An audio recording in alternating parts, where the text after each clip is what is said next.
ഈ വാർത്ത നിങ്ങൾക്കായി സമർപ്പിക്കുന്നത് ഇത് ഉപയോഗിച്ചാൽ മതി.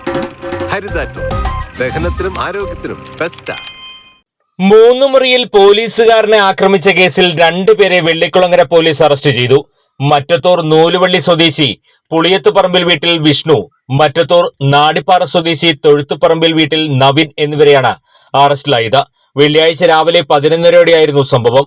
മൂന്നുമുറി ബിവറേജിന് സമീപത്ത് വെള്ളിക്കുളങ്ങര പോലീസിന്റെ വാഹനം തടയുകയും ഡ്രൈവറായ സിവിൽ പോലീസ് ഓഫീസർ അമൽരാജിനെ ആക്രമിച്ച് ഔദ്യോഗിക കൃത്യനിർവഹണം തടസ്സപ്പെടുത്തുകയും ചെയ്ത സംഭവത്തിലാണ് അറസ്റ്റ്. വെള്ളിക്കുളങ്ങര ഇൻസ്പെക്ടർ കെ കൃഷ്ണൻ, എസ്ഐമാരായ സന്തോഷ് കുമാർ, വെൽസ് assistant sub inspector Satheesh, senior civil police officer Rakesh, home guard Pradeep എന്നിവർ ചേർന്നാണ് പ്രതികളെ അറസ്റ്റ് ചെയ്തത്. ചിലതൊന്നും ചിലർക്കങ്ങോട്ട് ദഹിക്കത്തില്ല. ഇത് ഉപയോഗിച്ചാൽ മതി. ഹരിതാറ്റോ ദഹനത്തിനും ആരോഗ്യത്തിനും ബെസ്റ്റാ.